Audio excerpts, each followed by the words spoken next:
The thunderous crack of my front door exploding inward at 7 sharp on a Tuesday morning wasn't the alarm I'd set.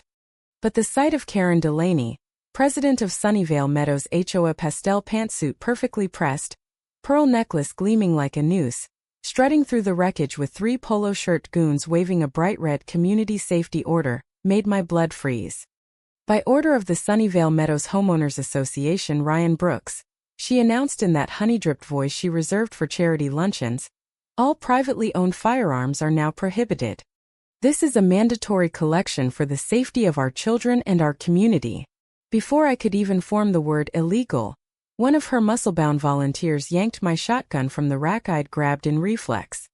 The second guy was already marching toward my home office where the gun safe sat, keys still dangling like an open invitation. This wasn't a raid. This was theater, Karen's favorite kind. I stood there in my boxers and old Marine t-shirt, heart hammering, while they emptied my legal collection.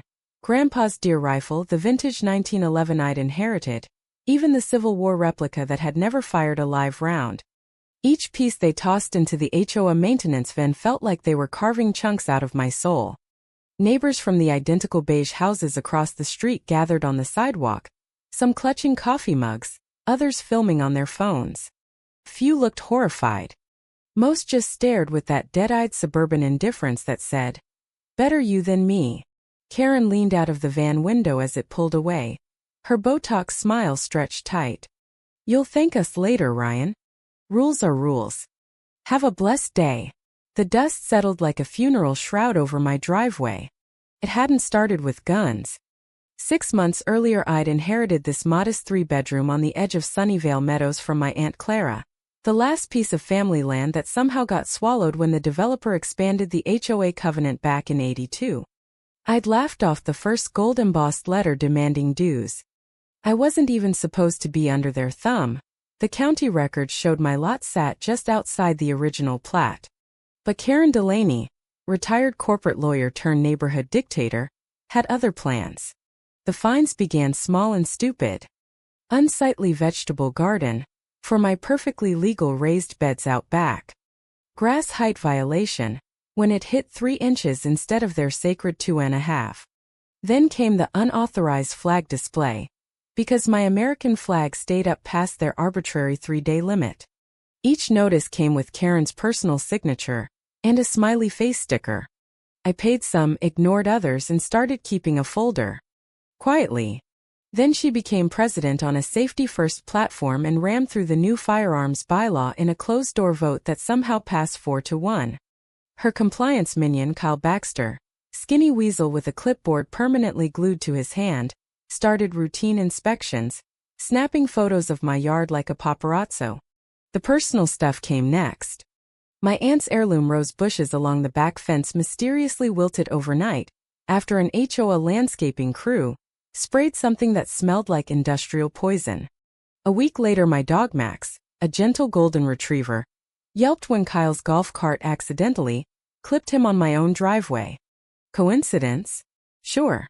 The morning they took the guns, Karen plastered photos of my collection on the neighborhood Facebook page like trophies. Sunnyvale Meadows is now a safer place thanks to decisive leadership, her caption read. The comments poured in. Finally. Think of the children. One neighbor even typed, he always seemed a little off. My blood didn't boil. It turned to lava.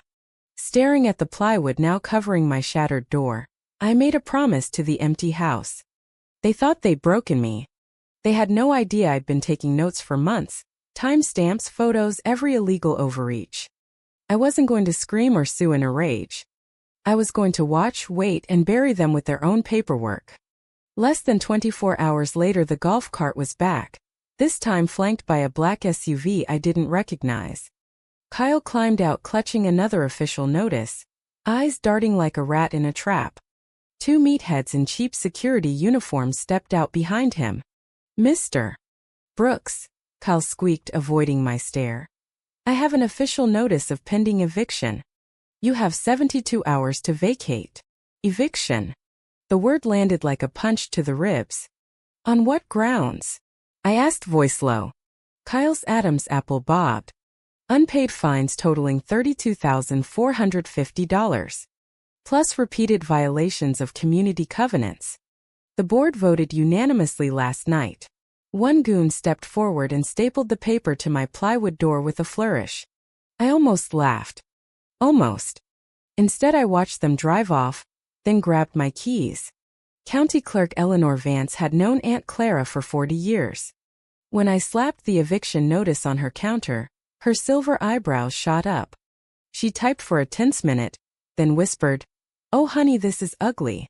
She showed me the lien filed 2 weeks earlier, claiming jurisdiction under some dusty 1982 community cooperation agreement that Aunt Clara had never signed. Eleanor leaned in.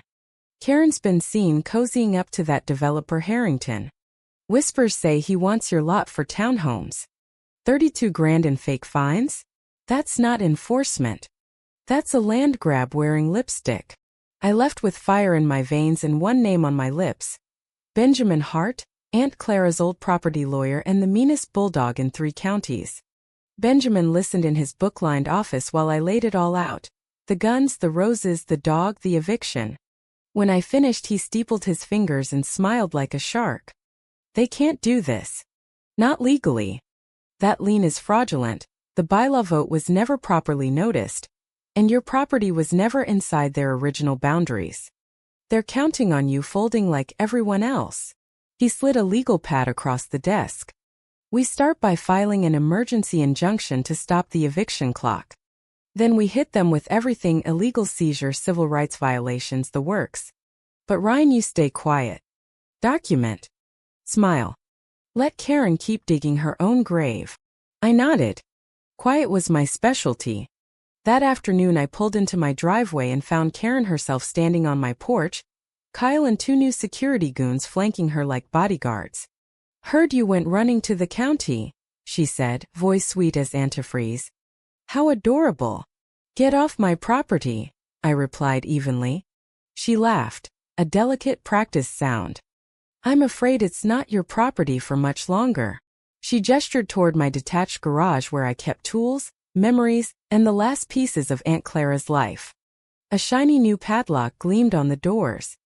"By authority of Sunnyvale Meadows HOA, this structure is sealed pending forfeiture proceedings." The rage that hit me was white hot. But Benjamin's voice echoed in my head. "Don't let them provoke you." I stepped back. Karen gave a little finger wave. "See you in court, neighbor."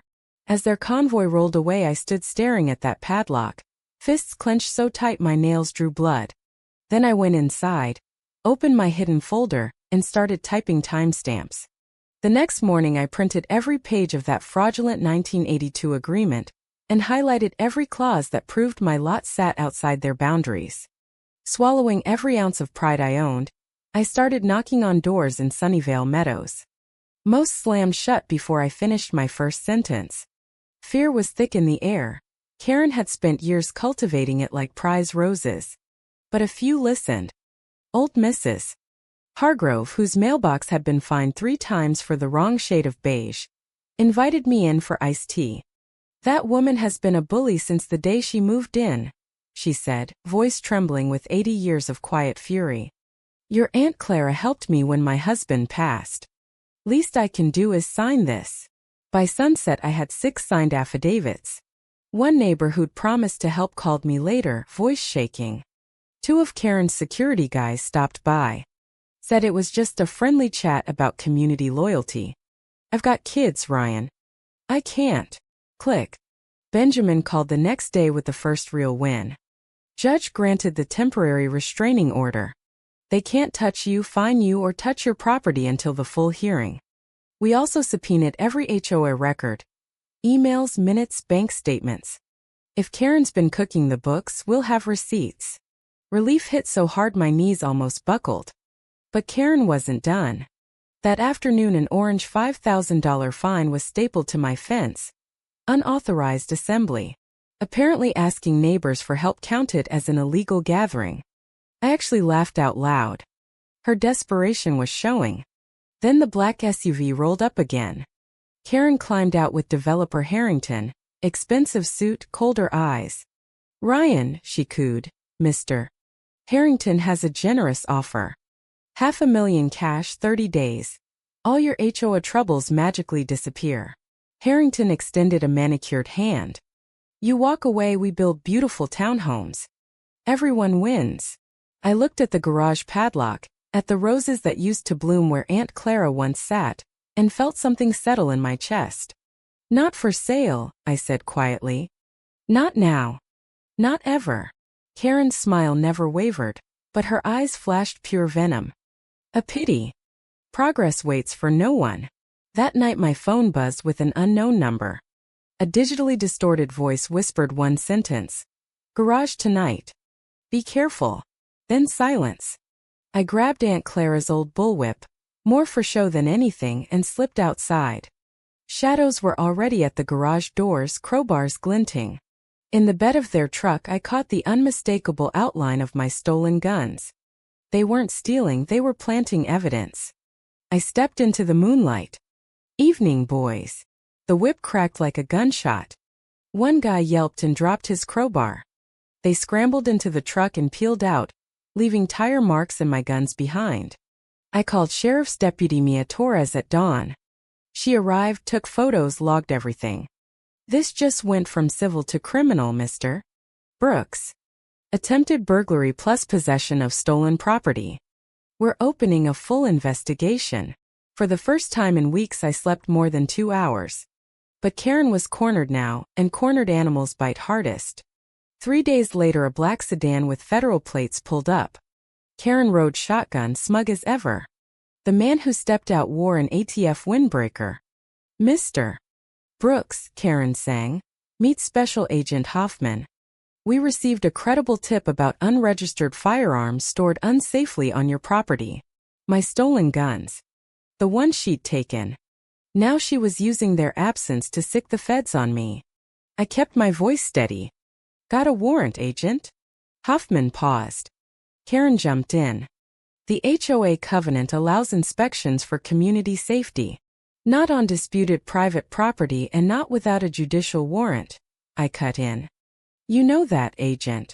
Hoffman studied me, then gave a curt nod. I'll be back. They drove off. Karen shot me a look that could curdle milk. Benjamin's voice on the phone was grim but excited. They're panicking. Desperate people make mistakes. We're ready. I barely slept that night.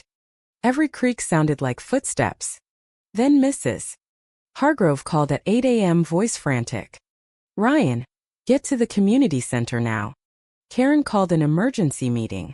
She's trying to vote to seize your property under emergency provisions. She's telling everyone you're a danger. I drove like the devil was behind me. The hall was packed. Karen stood at the podium, voice dripping sanctimony. For the safety and harmony of Sunnyvale Meadows, I move we authorize immediate action to take control of the threatening Brooks property. Hands started rising. I pushed through the crowd. You're a liar, Karen. She slammed her gavel. This is a closed meeting. You're trespassing. The doors burst open. Deputy Mia Torres strode in with 2 officers, holding up a fresh court order. This meeting is over. Marcus, excuse me, Karen Delaney, this is a reinforced cease and desist. Any further action against Mr. Brooks is contempt of court. The judge knows exactly what you've been doing. The room exploded. Karen's face drained of color. For the first time she looked small. As people filed out she grabbed my arm, nails digging in. This isn't over, she hissed. There are other ways to clear land. I spent the rest of the day on high alert. 10 p.m. My landline went dead. Then the text came. They're coming. Fire tonight. Be ready. 11 o'clock. Max growled low. 2 dark SUVs crept up the driveway, headlights off. 4 figures in black moved with military precision toward my garage, gas cans in hand. I hit the floodlights. They froze like roaches. And then Karen Delaney herself stepped out, ripping off her ski mask, face twisted in manic rage. You just won't quit, will you? She screamed. I could have made this easy. $500,000 and you could have walked away. You mean you could have paved over my aunt's roses and built more ugly townhomes? I shot back. If I can't have this land, no one will. She hurled a gas can at the garage window. Glass shattered. The first flicker of orange appeared inside. I cracked the bullwhip. One goon howled and dropped his crowbar. Another lunged. I met him with a lash that wrapped his arm. But Karen was already smashing the side door. I sprinted, tackled her just as she tried to light the accelerant. We hit the ground hard. Her goon grabbed me from behind. I stomped his instep, broke free, and saw the flames licking the dry timber. Then the most beautiful sound in the world cut through the night sirens. Karen's head snapped up. Scatter! Her men bolted. One SUV fishtailed away. The second stalled. Deputy Torres's cruiser roared up, lights blazing. Karen made a desperate run for the tree line bordering the back pasture. I knew every inch of this land. I cut her off at the old gate. She swung wildly. I sidestepped and she face-planted into the dirt. Torres was on her in seconds, cuffs clicking. Karen Delaney, you're under arrest for attempted arson, conspiracy, destruction of private property, and about a dozen other felonies that are going to keep you very busy.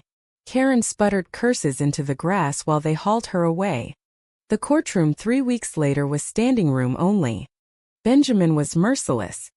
He laid out the fraudulent lien, the illegal gun seizure, the planted evidence, the emails proving Karen and Harrington had been planning the land grab for months.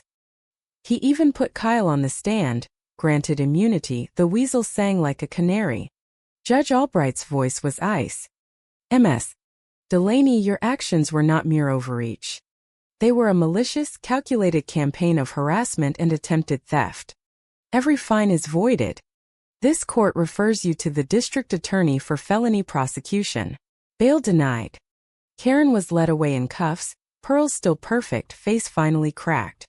Harrington slunk out the back door looking like he'd swallowed broken glass. Outside, Mrs. Hargrove hugged me. Clara would be so proud. I didn't run for HOA president. The neighborhood practically drafted me. The special election was a landslide. My first board meeting I pushed through simple rules. Full financial transparency, real appeals process, no more baseless fines. We ordered an independent audit of Karen's entire reign. The results were uglier than anyone expected. Embezzlement, kickbacks, the works. 2 months later the sheriff's office returned every gun. I built a new, heavier safe, but Grandpa's old rifle now hangs over the mantel as a reminder. Tonight I'm sitting on the porch, Max at my feet, watching the neighborhood lights flicker on. The roses are blooming again. A cool breeze carries the smell of fresh-cut grass, exactly 2.5 inches of course. But here's the question I keep turning over in my head, and I want you to answer it honestly in the comments. When the HOA Karen kicks in your door, seizes your legally owned property, and tries to burn your home to the ground for profit, who's really the danger to the community? The homeowner who fights back with patience and proof, or the smiling tyrant who hides behind rules and safety? Because the next time it might not be my door they kick in. It might be yours. What would you do?